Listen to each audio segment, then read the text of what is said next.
Excuse me. Excuse me. What's the move, though? What's the move?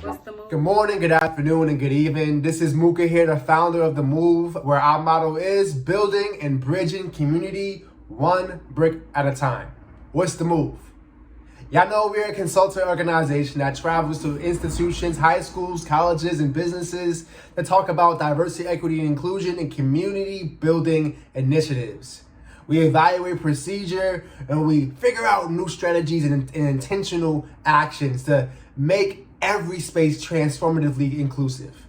But today, we're here to talk to you about a topic that isn't talked about much: the intersection of race and queerness. So we invited a few members from our community to talk about this topic. We gave them some questions and gave them the liberty to answer how they wanted to. So please sit back and listen. Feel free to drop some comments. Feel free to like. Feel free to subscribe. There is much more coming, and I want you, the community, to be a part of it all. Peace. Hey everybody, I hope you're all doing well and you're taking care of yourselves mentally, physically, spiritually, and emotionally and getting ready for this holiday season. My name is Farad Williams. I'm an actor and an activist, and I just want to thank The Move for allowing me to speak with you guys today. So I'm just going to answer a few questions on queerness and race. Hopefully you learned something from these questions. So let's get started. The first question is, how do I define queerness? For me, queerness is the ability to be different. There's a positive connotation to that for me, as opposed to the negatives we usually hear with queerness, such as somebody being weird or peculiar or just doesn't fit in. For me, being different is a positive thing. It's being able to explore the different aspects of yourselves that you normally wouldn't. So let's move on to question number 2. When do I feel most free? I'd say I feel most free when I feel welcomed, when I feel like I belong. And these are usually around people I identify with. So people who are a part of the lgbtq plus community, those who identify as Black men and women as well. The third question is, why are folks homophobic, queerphobic, and transphobic in my community? I'd say they are in my community is because they haven't been taught the correct information. Usually there's stigmas and stereotypes that are taught by people to their kids, and that cycle continues on and on and on. So once we break that cycle and we're actually engaging with people who are queer, people who are transgender, and people who identify as gay, and so on, we're learning about their personal lives and experiences. That way we're creating connections with them as well. And the last question here is, if I had to describe my experience being both queer and a radicalized individual in one word, what would it be? I would say the one word I choose is determined. So I hope you enjoyed this video. I hope you took something from it, and remember to stay blessed. Take care. Hello, my name is Michael Williams. I'm 22 years old. My pronouns are they, them, and I'm a full-time student. Today I'll be answering a few questions for you all. And the first question is, how do I define queerness? And how I would like to define queerness, so the first thing that comes to mind is simply like to transcend, the ability to transcend, whether that's outside the binary, gender expression, family, friends. You are living on a path that was created and forged by you and how you see yourself. And that within itself is the ability to transcend something that was made for you prior to. The next question is, how has my queerness been defined in the context of my race? I feel like for a long time growing up, it was disassociated. So it was separated from being Black, and how I saw myself, like being queer and Black. It was just two separate things. And I have grown to understand that they are one thing. But yeah, for the most part, me growing up, they were two separate things. That I have now learned is just one thing, and it's just all of who I am. The third question: when do you feel most free, or when do I feel most free? I feel most free when I'm like listening to some good music and I'm in like clothes that kind of just like represent me well. So like if I have my hoops on, or if I have my hair down, or if I'm like in a really colorful outfit, like I honestly feel like I'm existing within that transcendence that I was talking about. Like I'm choosing to exist in a way that is very like radical, but normal for me. It's normal for me. It's living within myself and in my truth, I think. Um, yeah. So next question is how does my race inform my queerness? So like I said earlier, I feel like for a long time it was something that was separate. So being black and being queer were two different things. But now I understand that like indigenous black folks, indigenous black queer people, they existed, and they do exist, and they have, and I'm one of those people, and um, it works in direct correlation with my queerness. My blackness works in direct correlation with my queerness, and that being black is queer. You know what I'm saying? It's something that is super complex, but it's powerful, and it's unique in its own right, and it's different, and it's different shapes and shades, and different ways of expression, and culture and collective. It's it's powerful, and I don't separate those two different things because they work together in unison, because my queerness is blackness and my blackness is queerness. um what do I want to learn about the LGBTQ plus community?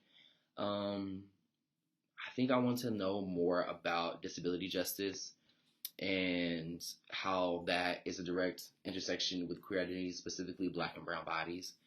um because I feel like I don't know enough. And obviously, there's not enough representation. We are getting a little bit more now, or I follow certain people on social media accounts, stuff like that, and I get a little bit more knowledge on the topic. But I feel like there could be so much more work done, as there could be across the board on anything regarding black and brown queer folk, non-binary people like myself, or trans folk. So I would love to learn more about that. So in my experience, how did my racial community, so the black community, impact my experience with being queer? Um, I think there was a lot of violence. I know there was a lot of violence regarding my queerness and my black identity, just because I feel like for a lot of black folks, there's a lot of there's a lot of, homophobia that is rampant in it, or transphobia, all the phobias. But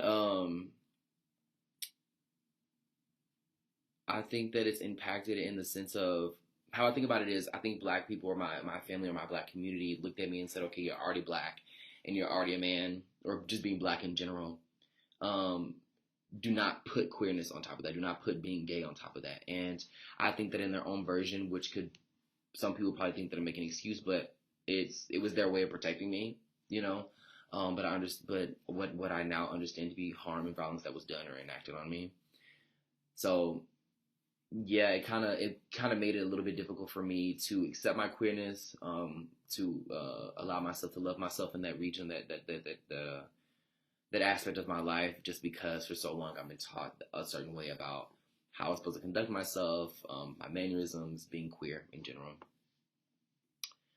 So next question: why are folks homophobic, queerphobic, and transphobic in the black community? I cannot answer that holistically in terms of how I perceive it.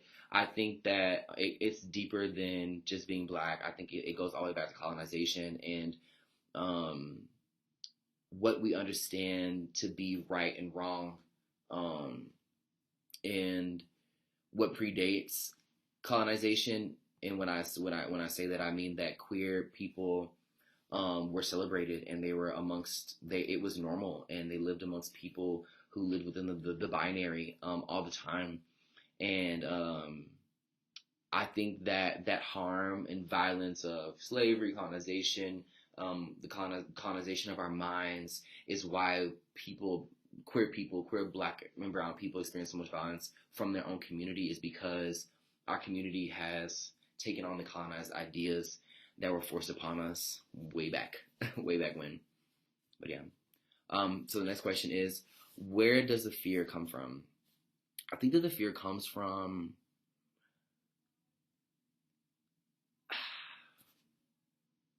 It comes from survival, is what I'm getting right now. It's survival. I think that Black and brown people, for the most part of our lives, all we're doing is surviving. We're making decisions subconsciously and consciously, like intentionally and unintentionally, about how once we leave our homes for the day or wherever we're coming from or our families, how can we make it back in one piece? What choices do we need to make to ensure that safety more to solidify it, and being Black, it's never solidified, it's never concrete. And adding queerness on top of that kind of makes it a little bit more difficult because you're not choosing, but you are living in a world where being Black is already like, slow. But then you're queer, you're non-binary, you're Black, you're trans, you know what I'm saying? And it makes things tremendously worse. So I think the fear comes from death or the perception of other people and how they'll see us when those things don't really matter. The next question is, how did the community surprise me? How did the LGBTQ plus community surprise me? It surprised me in the sense of how it was not as accepting as I thought it was.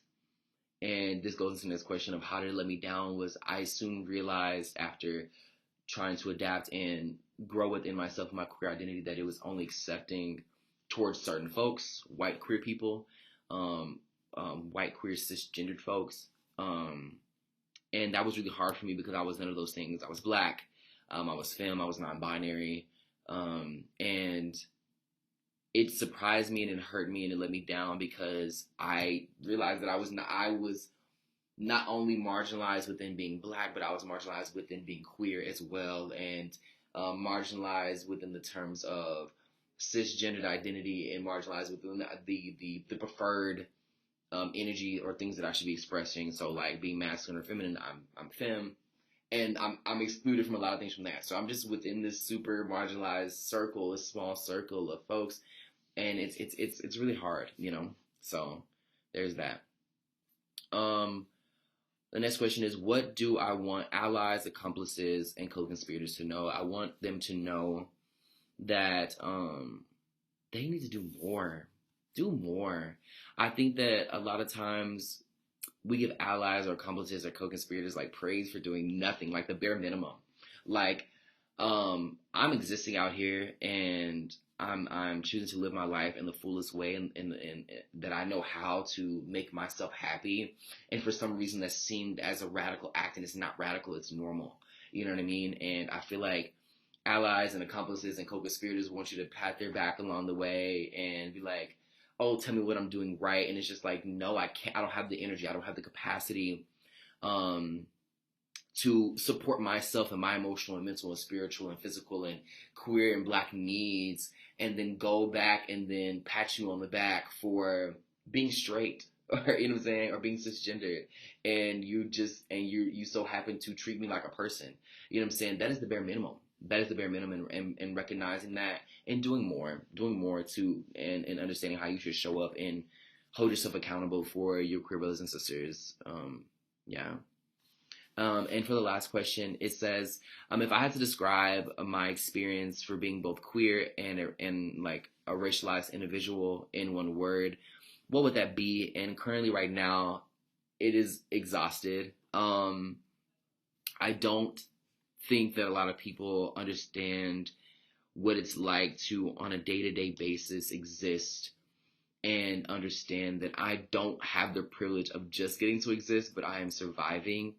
There's no guarantees on my life. We're in a year where I think it's breaking records for the amount of trans and non-binary folks who have been murdered this year.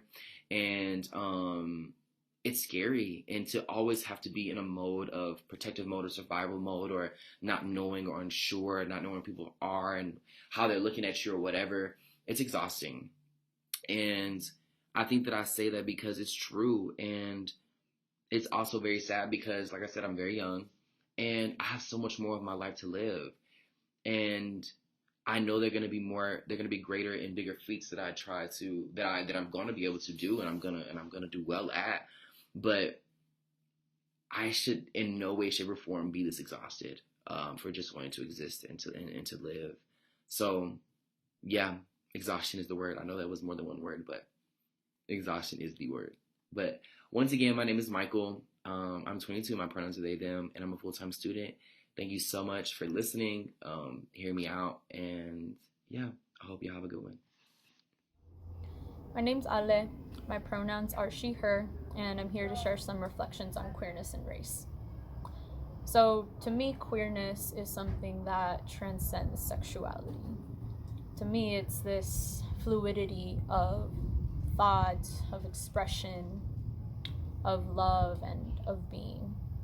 And it transcends these expectations and norms that white patriarchal structures have set up for us. At times, my race has reduced my queerness.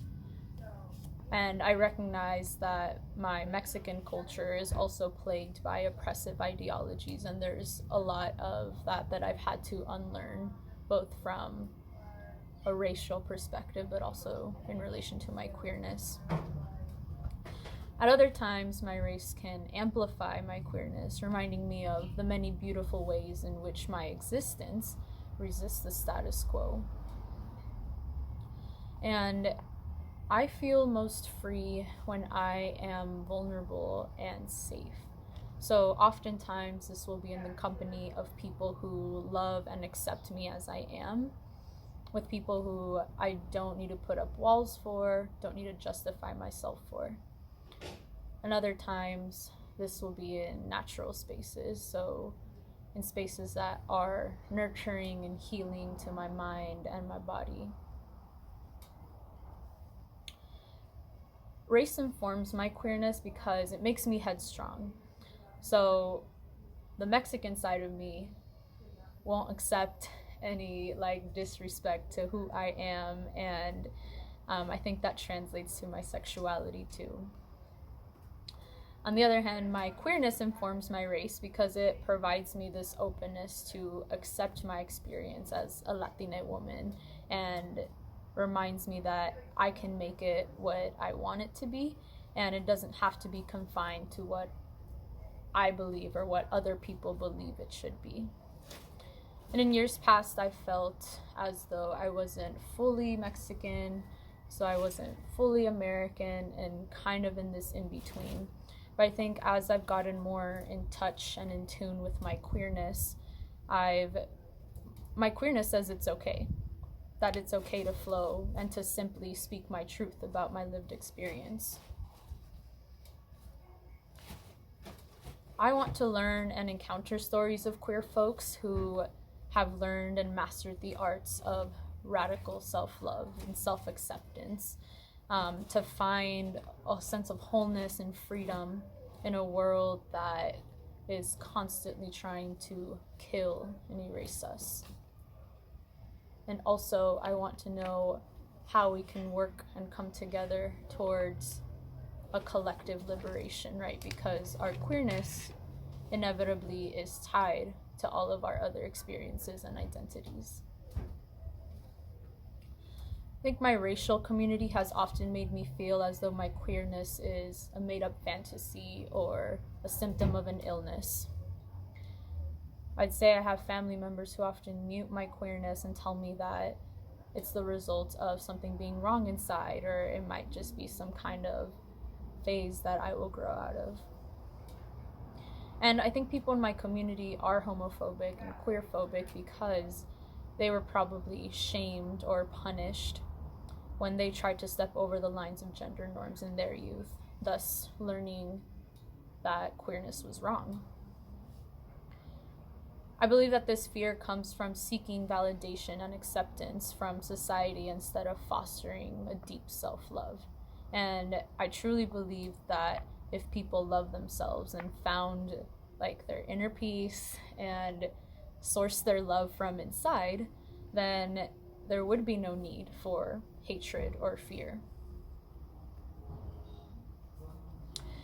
The queer community continues to surprise me with its creativity and with its resilience, and it has let me down with its individualization and in spaces where sometimes it still an us versus them, and I know there's a lot of pain there, but sometimes failing to see the intersection of injustices and understanding that our chains are all tied together, and we're not going to be truly free and liberated as a society until we all are. Allies, accomplices, and co-conspirators can probably just work from a place of love. I think if that's not present, then the work is not genuine. I think also, right, it's about making spaces for us instead of speaking on behalf of us. If I could describe my experience as a queer brown woman in one word, it would be dynamic. How do I define queerness? I think I approach that in its most basic sense. I just really define it as being different from the norm. I think for a lot of people who grew up identifying as queer, we often went through this kind of experience of trying to conform ourselves to the norm, trying to live up to this ideal of masculinity or femininity or this heteronormative expectation. And for so long, we have failed at doing so because that just wasn't us.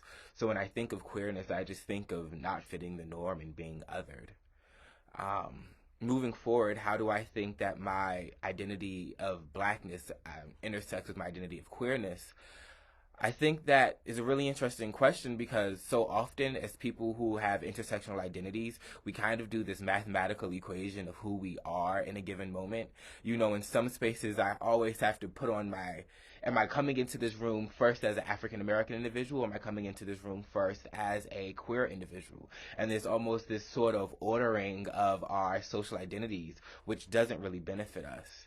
And even outside of that, just always looking at how the outside world sees us, I always think of it as kind of like this triple consciousness building off of Du Bois.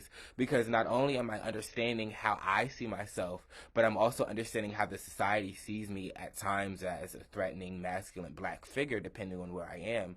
But simultaneously, I can be emasculated and seen as the antithesis of that due to my queerness. So I think those kind of intersections make life as a queer black individual exceedingly complex. Last thing I would say what I would say to allies, what I would ask from allies, is to understand that sometimes conversations should be centered around the actual marginalized group. And what I mean by that is that you don't have to feel like you are included within every conversation, and there can be and should be places in which marginalized people have the opportunity to just talk between themselves without having outsiders, even if they are allies, having an input. Because sometimes to work through trauma and to work through community issues, it takes the actual community being there. And lastly, if I was to define queerness in one or two words, I would define it as self-acceptance, even if that may be cheesy. Thank you so much. Hi, my name is Bree, also known as Breeze on Instagram. You can follow me. Anyways, let's get right into this. So, first question, how do I define queerness? I personally would define queerness as just being unapologetically you. Like, you know, whenever I hear the term and whenever I see the person and they define themselves as queer, there's no correct identification. Everyone is always different. Everyone is always embracing their own personal, style, like themselves. And they're always so carefree about it. They're always so, this is who I am, so loud about it. So queerness for me is just loud, carefree. How has my queerness been defined in the context of my race? Honestly, this one had me stumble a little bit, trying to think about it. But to be quite honest, like just being black and being gay and being a woman, it's 3 minority groups, so I never really felt like the support was there. Always felt like it was kind of a triple threat kind of thing. Just really frowned upon overall, like just really it made me at one point in life feel less than, because that's just how society views Black people, women, and gay people overall. So it's like if you're all three, it's just like you're really below. I feel the most fucking free, bitch. Pride is literally it for me.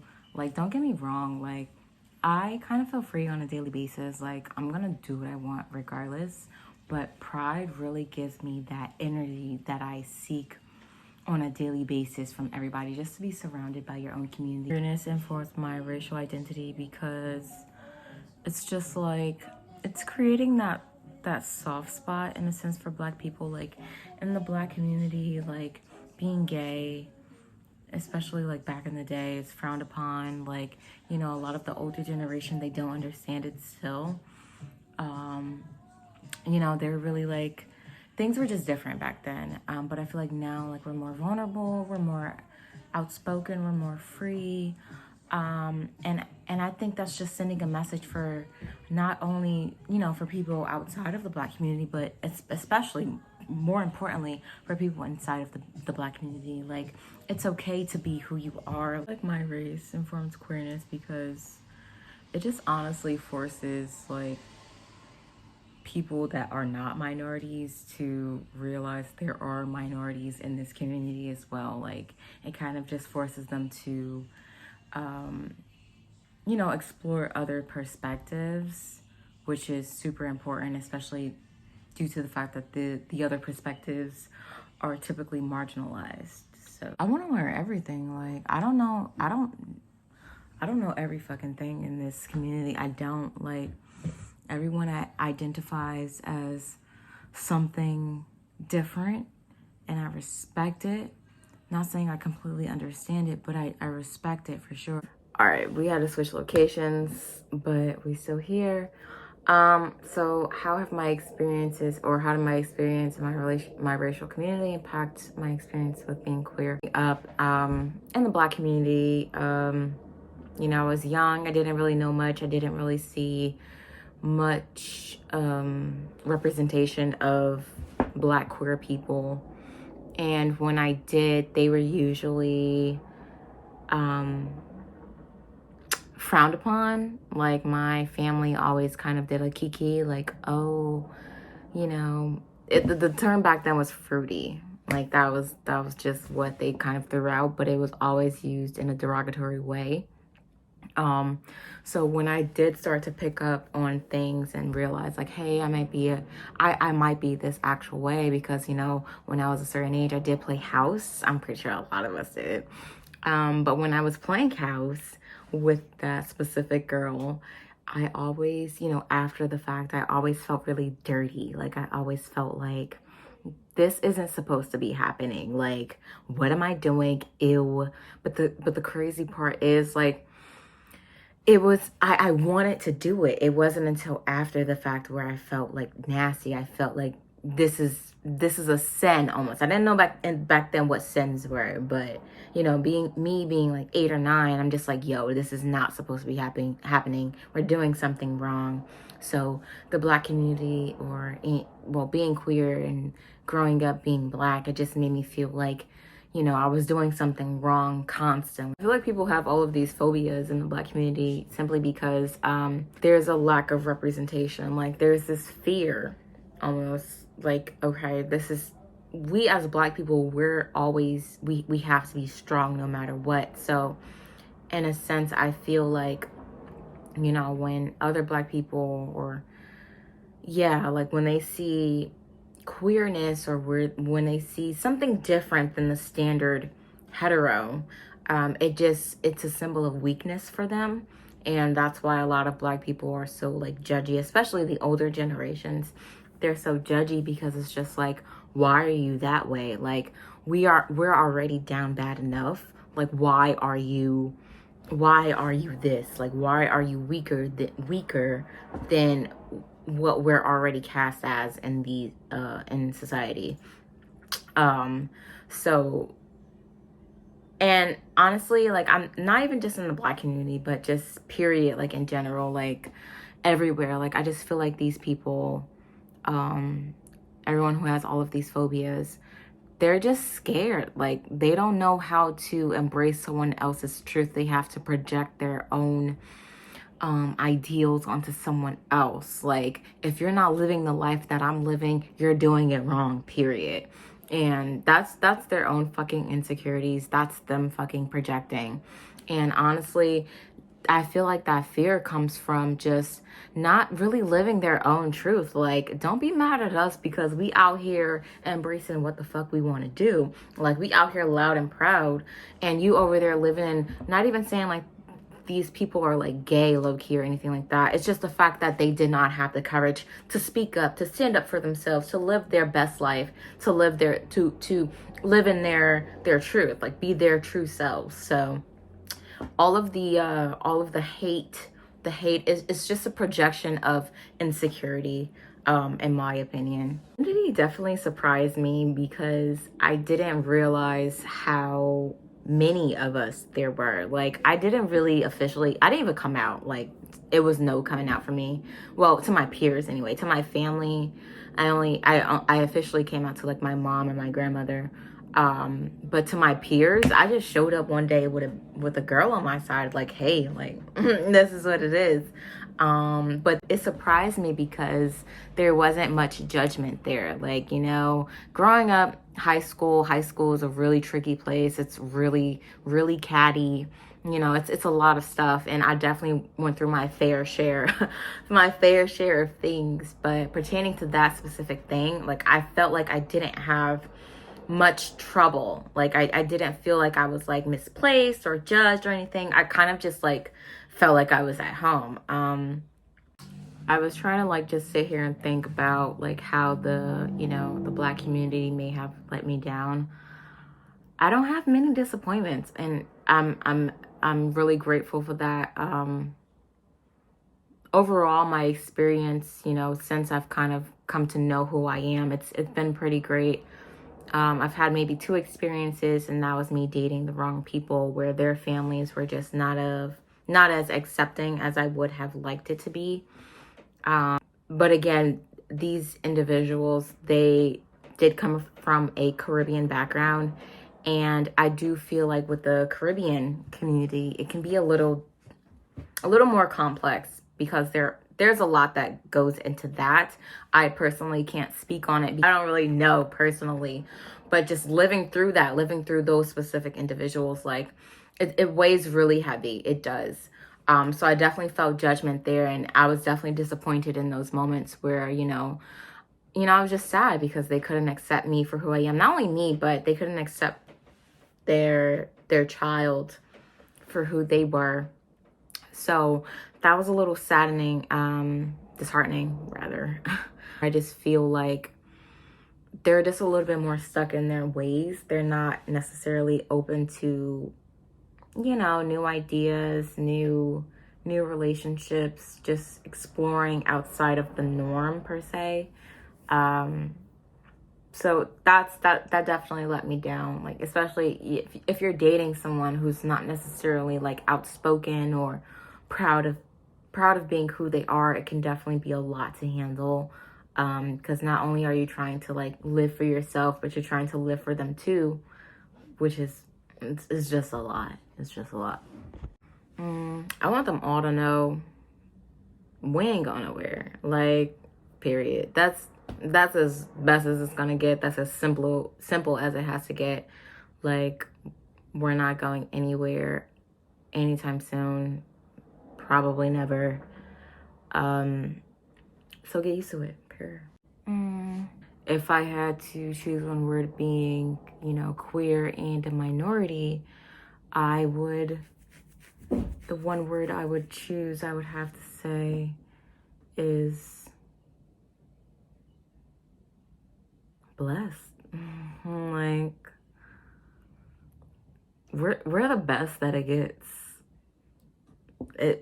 How does it get any better than this? Like, I'm blessed that I am this way, literally. Like, I have no other word to describe it as, honestly. When I think about the negatives of it, like, being a minority, being gay. Like, there's a lot that goes into that, but most of me, almost all of me, feels very proud to be to be who I am in this position, to be this person. Like, I wouldn't want it any other way. So I guess I'm looking at the silver lining of it all. It's blessed for me. Just blessed. That's it. So as being a Black bisexual woman, just being a part of the LGBTQ plus is just like something that's like out of the box, and that stemmed from fear. What do you want to learn most about the LGBTQ plus community? I think I want to learn the different sexual orientations and the different experience that comes with that, as well as struggles. In your experience, how did your racial community impact your experience being queer? Or how did your racial identity impact your views of queer folks? In the Black community, it is something that is popular in a specific group, but not widely accepted.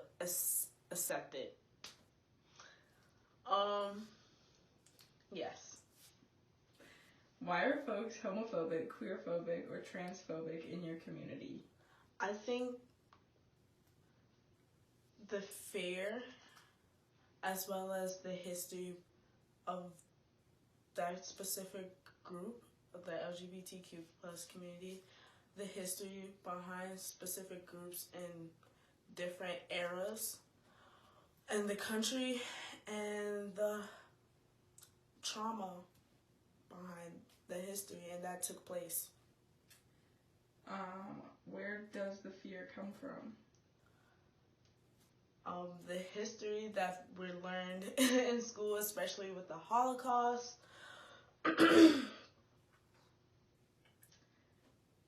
How did the community surprise you? How did it let you down? It surprised me as like, you're not widely accepted as you thought you would be. And sometimes you have to tone yourself down and not be yourself fully or all the time that you could be. So that was a big surprise. Even some people that are close to you, it's surprised them that you identify this way. And it surprised me as a person that, like, if I'm accepted or not, and that's could be for multiple reasons, for religious reasons, or just how you personally feel. What do you want allies, accomplices, or co-conspirators to know? We all have different experiences, but share the same struggles. And as being... Hey, I'm Frankie Barnes, aka Frey Bomb, and I am a creative writer as well as a podcaster and a few other things. And I'm very Black and very queer. How do I define queerness? I define queerness as just being different than the norm, basically. I used to think that actually was like a bad thing. Like, I was like, oh my gosh, I'm not normal. But then one day, I guess it just clicked in my head, like, wait, being normal is actually freaking boring. So, yeah, queer people for the win.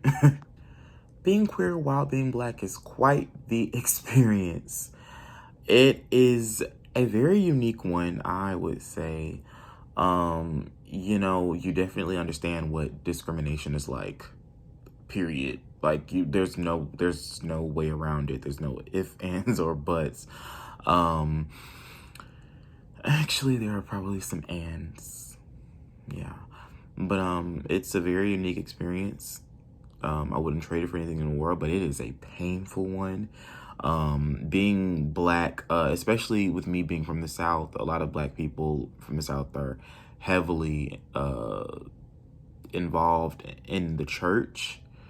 And the church hasn't always been the kindest place to queer people. So, yeah, I would just say it is a very unique experience. I would say I feel most comfortable around the community of people that I have built. whenever I'm around the people that I love, that's when I just feel at home. I mean, it's literally home. Like, they feel like home. Okay, maybe I sound... Y'all know what I mean. Y'all know. My race and queerness inform each other in the sense that I definitely have a very good understanding of intersectionality. I've heard Black people say, I need to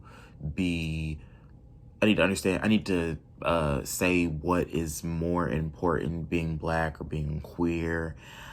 And it doesn't really work that way. I'm Black and queer at the exact same time. Like, and that's it. It's literally it. I'm Black and I'm queer. Like, it doesn't matter what you see first when you see me. That's just appearance. But identity, I'm Black and I'm queer.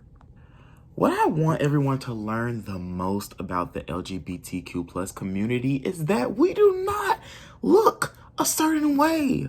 Like, it kills me. It kills me. It kills me that people are like, oh, I didn't see any LGBTQ plus people here. I didn't see any Q. What do you think we look like? I think people literally think we look like this. People literally think we look like a freaking flag. What? No, sweetie. No.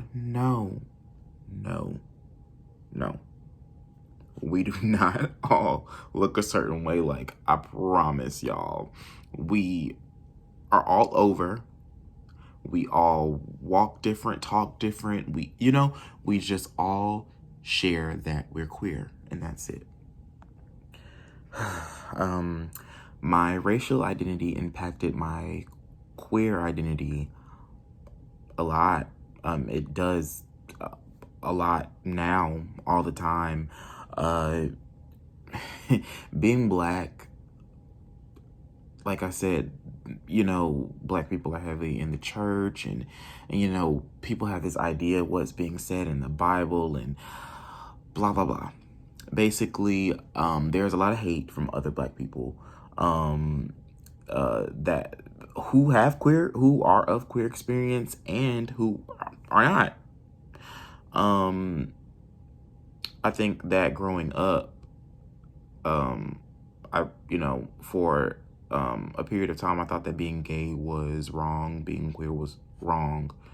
I was so certain of it. I was like, no, I have to get rid of these thoughts. Like, I fought with it for some time, and that was a crucial time period. That while I was out here struggling, my hetero counterparts were figuring other things out. They were getting a leg up on me. Well, not like it's a competition, but they were literally able to figure things out that I wouldn't figure out for a year and a half or 2 years, 3 years later, because I'm struggling with this one thing that they never had to. So there's that.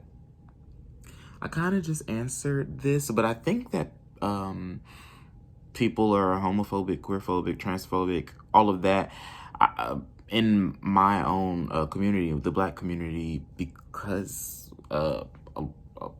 honestly, I think that it is because it has a lot to do with the Bible. But what's crazy is overall, it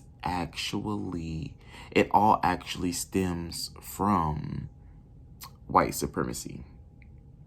It all starts there. Granted, most problems do. But yeah, it starts there. White supremacy is the number one reason why anyone, anywhere is homophobic or transphobic, period. A lot of fear and hate for queer people comes from not understanding, and lack of exposure. When you're not around someone, you have that space to misunderstand someone or something. It's easy for you to do. You can imagine all these different things. If someone tells you something, you can just believe their word because, well, I don't know anyone like this, or they think they don't know anyone like it. But, but Yeah, that's the main reason. Lack of exposure and just not understanding others. I want allies of queer people to know that, like any other ally of any group, any community, that you should never speak over the people that you're claiming to be here for. That's very important. You should never claim to know more than them about what they have going on. You always want to listen. You always want to respect what they have to say, and you take it from there. Being queer and radical at the same time in one word? Oh, there's only one word for it. Legendary. What's the move? Bridging And building community.